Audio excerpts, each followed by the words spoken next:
This is the Religion Unplugged podcast. I'm Matthew Peterson, editor of the show.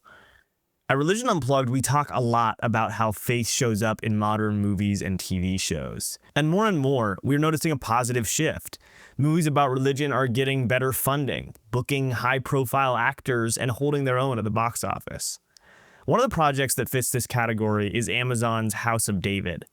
House of David follows the biblical epic that is the life of King David, which has so far traced his journey from a nobody shepherd boy to a great warrior who slays the giant Goliath, all while the Errant King Saul rules the Israelites. The show stars Michael Iskander as David, Suliman as King Saul, and Stephan Lang as Samuel the prophet.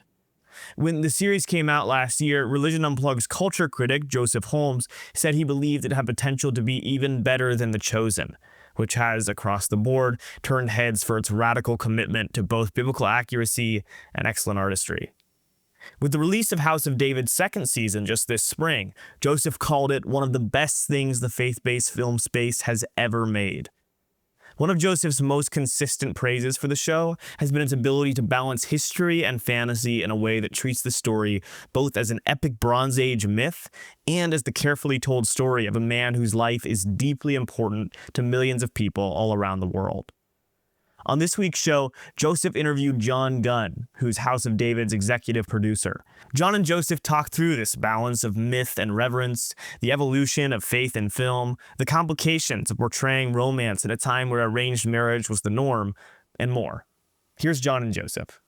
Welcome, everyone, to the Religion Unplugged podcast. I'm Joseph Holmes, film and culture critic with Religion Unplugged. I'm here with a very, very special guest. He is a filmmaker, producer, and writer behind multiple faith-based classics, including The Case for Christ, Jesus Revolution, Ordinary Angels, and The Unbreakable Boy. He's also executive producer and writer-director of multiple episodes in both seasons of the hit show House of David, which is available to watch on the Wonder Project and Prime Video streaming services. He is the joyous, the judicious, the jaunty John Gunn. John, welcome to the show. Anything I got What a wrong? great intro. Anything I should add? Jaunty, you got the most important thing right. God, I don't get a lot of J names that I get to, so I got to bring in those adjectives. I appreciate the alliteration. Of course. As anyone who's read me knows, I'm a big fan of the House of David show. How did you get involved in the show, and what attracted you to the project? Well, John Irwin and I, we've written and produced and made many movies together, including some of the ones that you mentioned.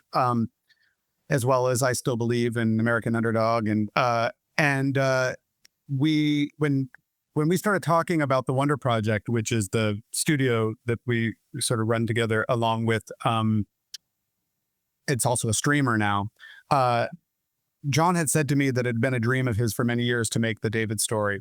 And I had really always wanted to do like a really human, compelling version of a biblical story.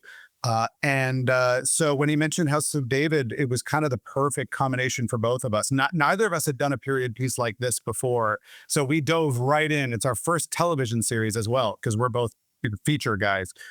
So it was a very ambitious launching right into production on 2 full seasons of a show like House of David back to back. So we have spent a lot of time in Greece over the last 2 years, building this world. And it has been such a joy and such an ambitious undertaking. And I couldn't be happier with how it's come together and how well it's been received. I mean, season 1 has, I think, 57 million viewers now. So it's beyond what we had hoped and dreamed. Absolutely. Well, Again, one of the things that was cool about me, again, growing up as a Christian and watching a lot of content, first, a couple things. I'm going to embarrass you a little bit with another compliment. Don't worry, this is the last one that I'll take it. But is I always remember watching the shows and the movies where I'd see the name John Gunn as screenwriter, and I'd say, okay, this is probably not going to be written terribly. Like there's an extra level of quality here that I'm going to be able to rely upon. So, but secondly, again, I always grew up wanting to have like an adventure show. Wanting to show, again, it's like I grew up with my superhero comics over here made by secular people, but aside from Bible Man maybe, or Narnia, there was a lot of shows that were about, yeah, you've got the heroic character who's fighting evil in a Christian worldview context. There weren't a lot of those just weren't a lot of those projects that were made on film. That you have all the kind of the social dramas, the musical biopics and things like that. And but of course now you've done House of David and it's a huge hit. I gotta say, why has it maybe taken so long for there to be something like this? And why did it seem like this is now the right time with all the success that it's had? Well, it's interesting. These are, when you look back at the history of Hollywood, biblical epics were very common, right? In the days of the Ten Commandments. And but I think that in more recent times, it really always just comes down to the economics of like, do biblical epics make money? Do they work? Do the particular executives have an interest in telling that kind of a story? And so I feel like what has happened is over a lot of years now, over the last 10 or 20 years, it's been proven time and time again that films with a faith message for families that are aspirational and inspirational and reflect these values work economically. And so the quality has gotten better and better. So when you get to the point where you want to tell a show or a movie of this scale, it just takes a lot more resources. And so we've gotten to a point, and I think Dallas Jenkins with The Chosen has really paved a path, of course, at proving that there's a huge audience for this. And where there's a huge audience and a proven audience, then the financing will sort of follow. And so we've gotten to the point where the skill set and the number of people that have the ability to do this at a high level have also connected with the financing sources to be able to finally really put us in a position to make a show at this scale and to prove that there's a massive audience for it. What was it that you wanted to do about the show that was different that maybe we'd see in terms of biblical epics in the past? You talked about adding a human element to this kind of story. Yeah. One of the things that I find really interesting, again, is if you compare it to something like Game of Thrones, then it's something where you have this, again, this big sword and sandal scale, but the kind of the theme is still, power comes from God. And if you disobey God, then then you lose that gifting. There's those themes that come. It's like, wow, you've got these very biblical themes in this very sword and sandals epic. And also there's, again, this real commitment to artistry, because you've got, again, the very specific green and orange, color palette that you're able to do like amazing things with, and a bunch of other things like that. So I want to ask you, what was it that you kind of, in your conversations with John and others, wanting to make sure was a part of the spirit of the show? Yeah. We talk a lot about authenticity. And what we call in this show is epic authenticity, right? And so you've got this massive tapestry, this epic, like the landscape of the world, the uniqueness of the Bronze Age as a world that is just really cool. Not a lot of people have seen that era depicted. And the specificity of that era is very interesting. The scope of that era is very big. It does have a Game of Thrones sort of spectacle and adventure to it, which we know people really love.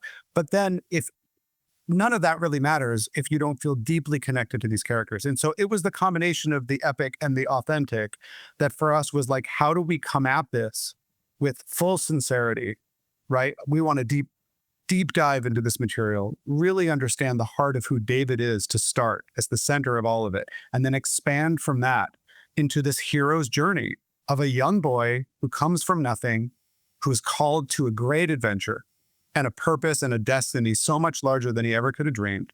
And then the cost of navigating that adventure and that destiny. And so it just comes with so much good drama and so much good adventure.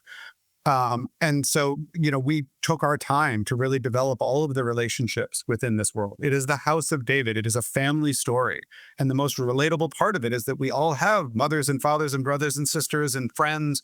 We all feel these frustrations, the excitement, the love, the betrayal. And so to find the very relatable human version of all of those things at the heart of this grand scope and scale is where we felt like we could really win. And I think it's really, really working. What was something that you surprised you as you kind of went on this journey, a character that you got were more compelled by than you thought, or something about David, which was a nuance that you hadn't really thought about or expected before you started working on this? It's a good question. I mean, with David, I think it was a really wonderful revelation to just watch when you put thought into what that journey would be like, to go from being a shepherd, living in obscurity, outcast in his own family, to taking on the burden of like, what happens after you slay the giant? You don't just become a hero and everything's great. There's incredible cost to stepping into that destiny. And so the what happens after Goliath part of it, and also honestly, what I found was really compelling was just the uncertainty, even within purpose. Like, it's easy to look back and go, oh, that guy was destined to be the king, and then he became the king. What's hard is to be told you're meant to be king, and then to realize, how do I get there? What do I do next? What if I make a mistake? What if I'm not worthy? Right? And so I think that those questions were really, really,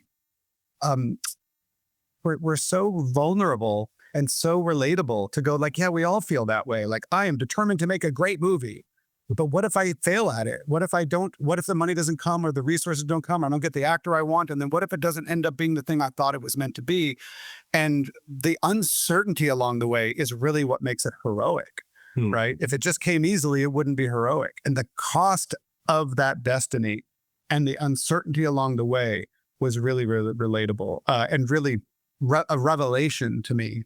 And then on top of that, I just think the women in this show are so compelling, and they're not spoken about as much in the Bible. So it was really wonderful to go like, what would it be like to be these princesses, you know, moving alongside this with their life intertwined? What does a love story between David and Michal look like? What does the jealousy and the love triangle between the two sisters and David look like? What is a mother who's the queen, whose top priority is her family?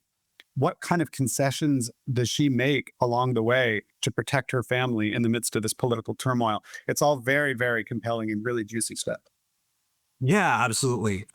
Was there any attempt to balance, something that modern audiences would relate to and understand versus something that might feel sort of anachronistic? I mean, one of the things that gets made fun of a lot is when you have these stories set in biblical times and you have the female character say, I'm going to choose who I'm going to marry. And none of this is, and what arranged marriage, how archaic it's, this is, you think this is the Bronze Age.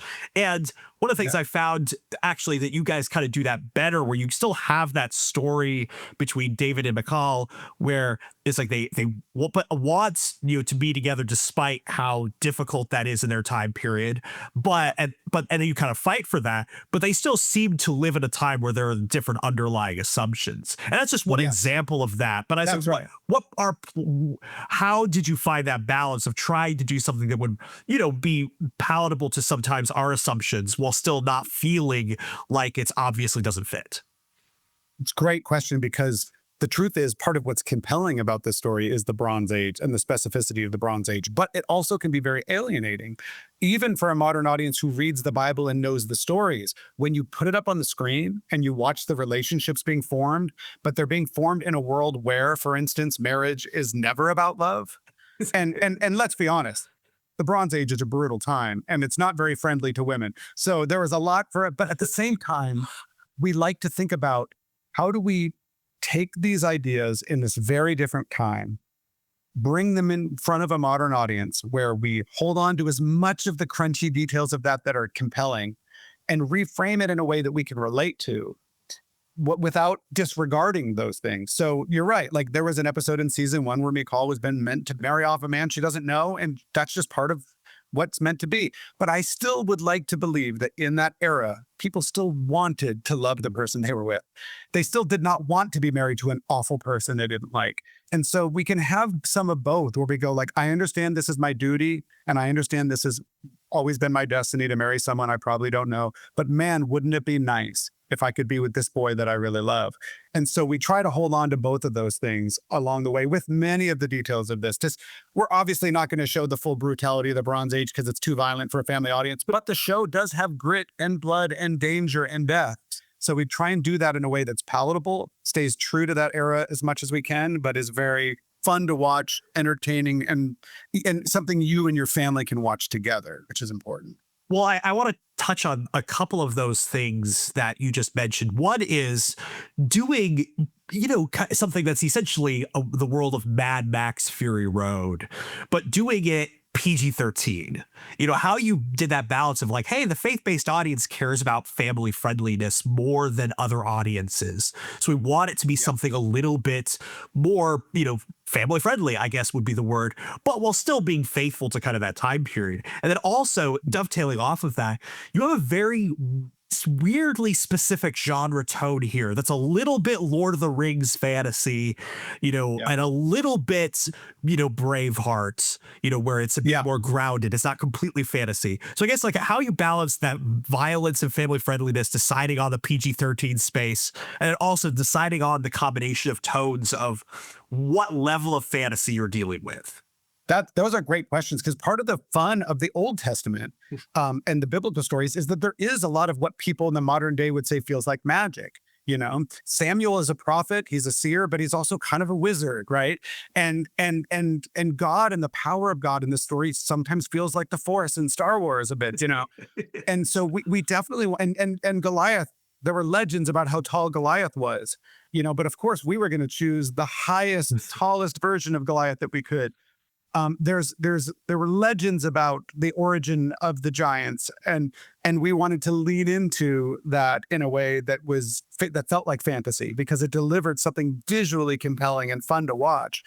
But you're right that we wanted to do all of it in a way that stayed true to the source material, but families could watch together. And the truth is, for families who know the Bible, they also want us to depict famous moments from the Bible. And we'd put so much thought into these things of how do we depict the really violent and difficult to watch things in a way that's true to the Bible, but doesn't feel indulgent in the wrong way. And how can we look away just enough to make it okay, but to represent the truth of that brutality?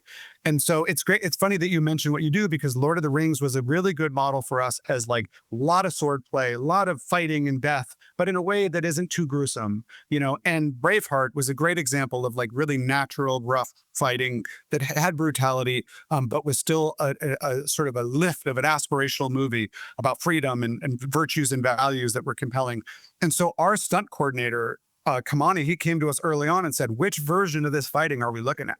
And we would pick and choose this kind of battle, whether it's from Gladiator or whether it's from Braveheart, or whether it's from Lord of the Rings or Game of Thrones. We would sort of collectively say, like, we want it to sit in this space, and now let's do it with this level of danger and violence. And then we would just dial it up and down to make sure it didn't ever become too much for a family to watch. And hopefully we've landed that in a way that still feels visceral and real, but not too much. Awesome. Well, thank you so much for joining us today. And thank you all for joining us. Obviously, you can watch both seasons of House of David on Prime Video and The Wonder Project now. And thank you. This has been Religion Unplugged, your one-stop shop for all the best religious news and culture.